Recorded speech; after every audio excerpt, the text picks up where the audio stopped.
He was just bringing breakfast to his elderly neighbor when two officers stopped him for fitting a description. But when he calmly reached for his ID, everything changed. What happened next left the entire department scrambling. Before we begin the story, write in the comments where you are watching us from.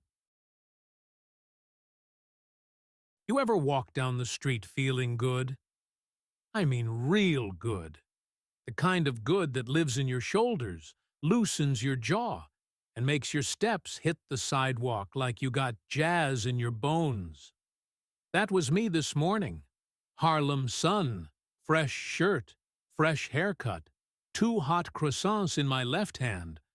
One for me, one for Miss Dolores on the 5th floor, who hasn't walked without help since last fall.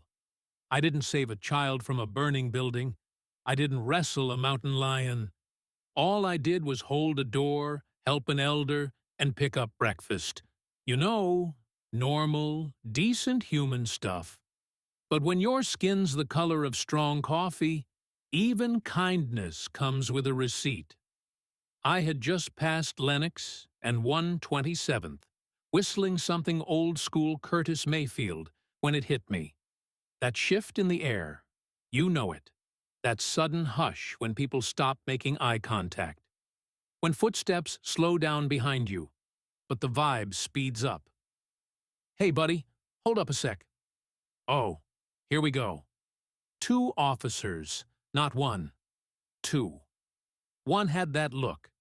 You know the one, like he's already decided you're the villain in his movie, and he's waiting for you to give him a reason to roll credits. The other? Trying way too hard not to look racist. Hands clasped like he's praying I'm just mistaken identity. What's in the bag? The first one snapped, already reaching for his belt. Pastries, I said, calm as Sunday.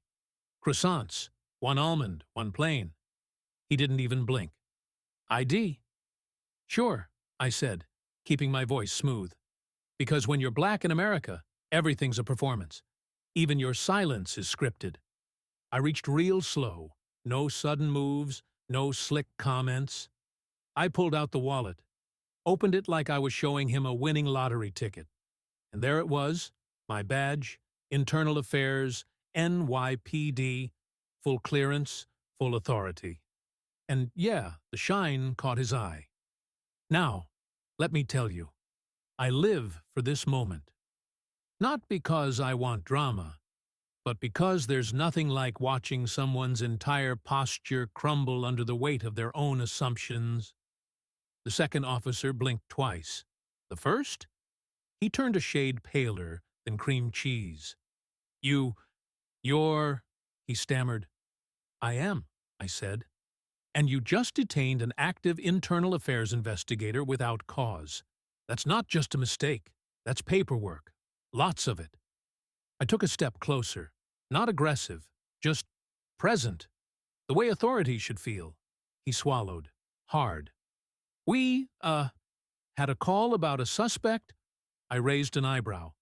A suspect with two croissants and a smile? Silence. Pedestrians were slowing down now. Somebody had their phone out. A lady whispered, "Ooh, they messed with the wrong one." They sure did. You done? I asked. The taller one, the not-so-quiet one, nodded stiffly. I walked off. Didn't run. Didn't raise my voice.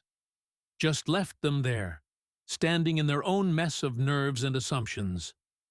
My steps were slower now, not because I was tired, but because the weight of being right and still being questioned is heavier than most folks can imagine. I got to Miss Dolores's door 10 minutes later. She was smiling like always, soft pink rollers in her hair. Sugar, you brought me almond? You know I did. I didn't tell her what happened. Didn't want her blood pressure up. But when I handed her the croissant, I looked at her like I was handing her a piece of my dignity. Bruised, but intact. Back in the hallway, I leaned on the rail, looked down at the city that raised me. the city that still, sometimes, acts like I don't belong. And I thought, so that's how today's gonna go? Well, all right then. Let's see where it takes us. What happened next changed everything. You don't want to miss how this unfolds. Stay locked in, because the real storm hasn't even started. Let me make one thing real clear. Carrying a badge in your wallet don't make you untouchable.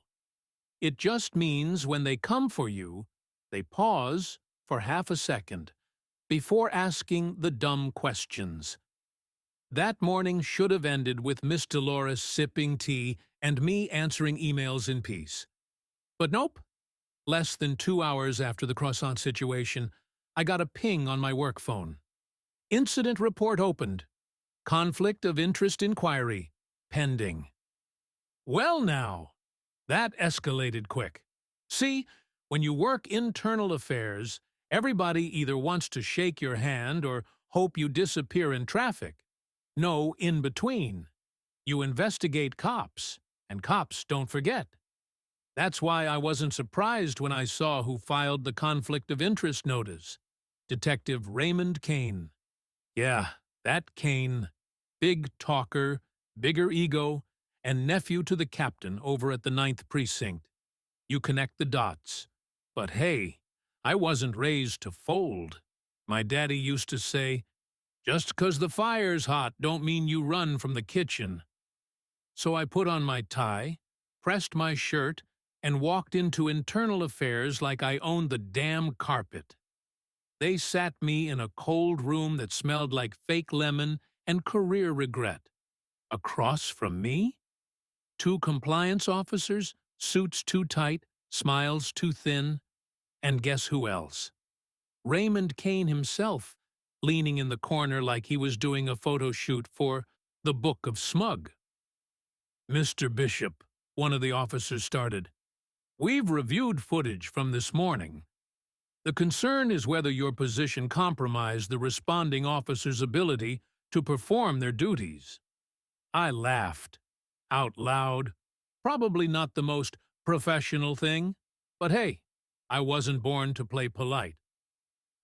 So, let me get this straight, I said.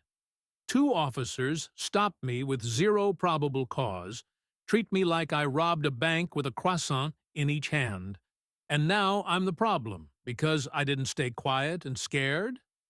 The air got thick. The other officer shifted in his seat.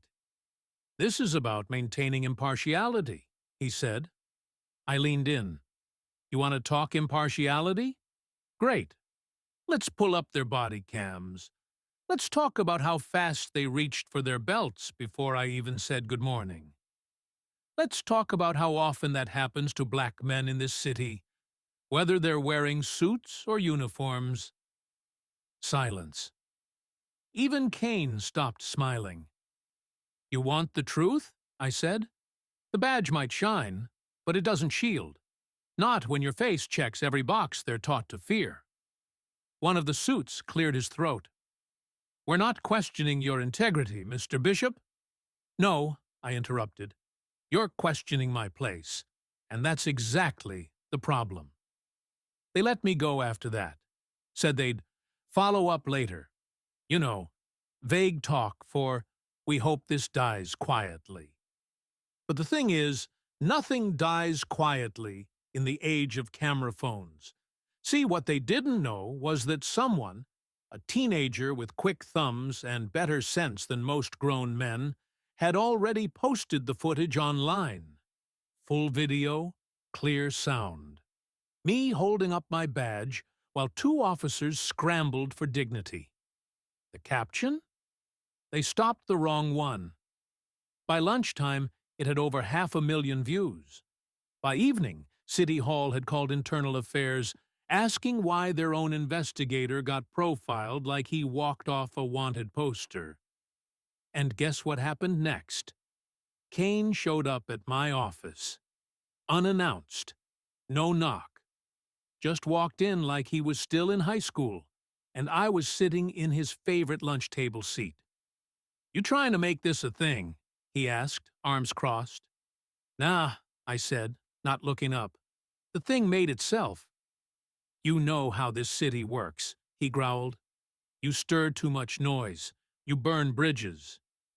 I stood up slow, walked right over till there was just enough space between us to remind him I don't back up unless I choose to. "Raymond," I said, "some bridges need burning. That's how you see what's on the other side." He opened his mouth, closed it again, then left. Just like that.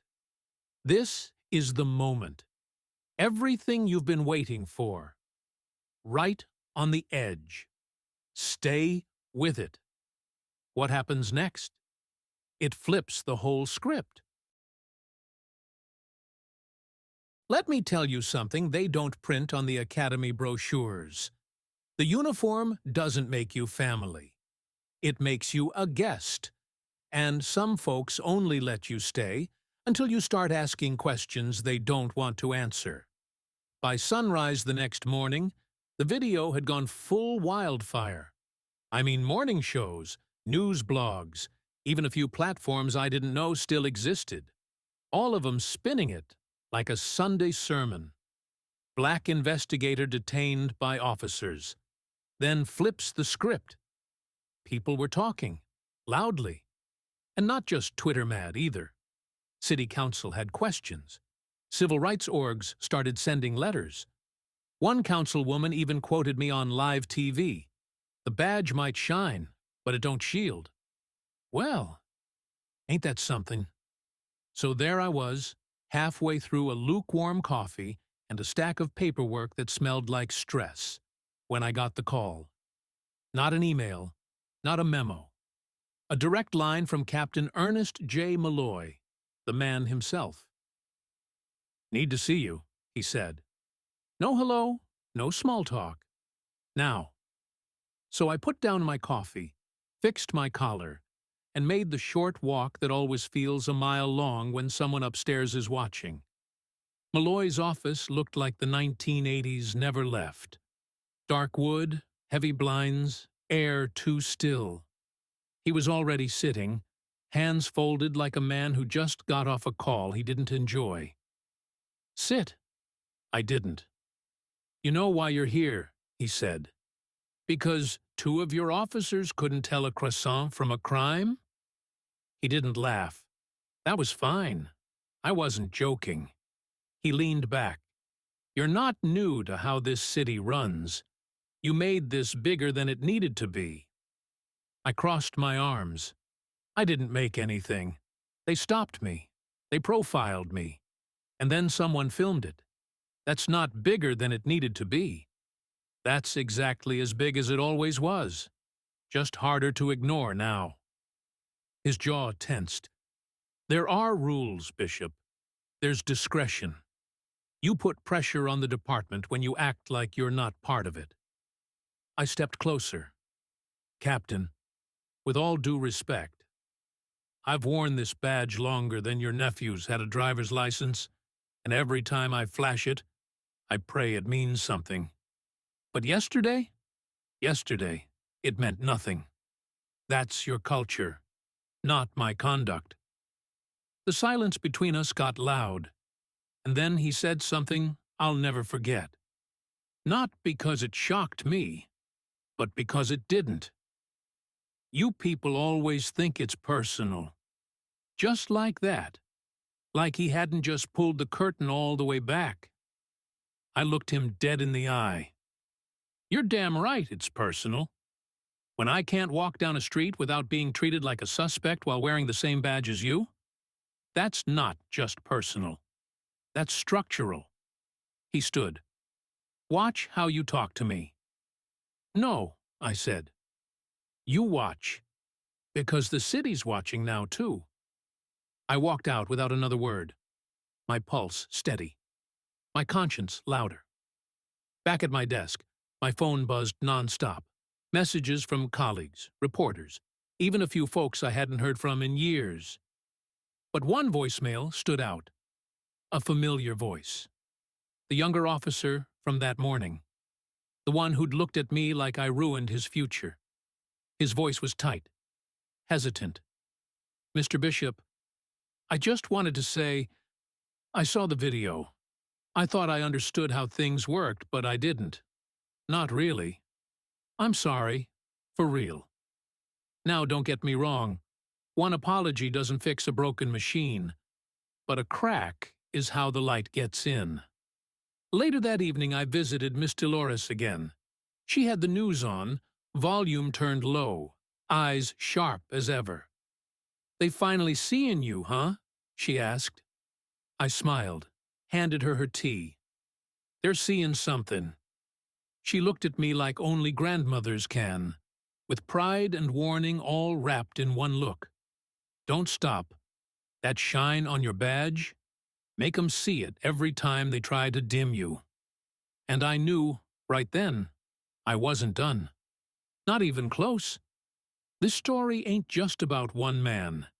It's about a system. A silence that's too loud to ignore anymore. And a badge that finally started talking back.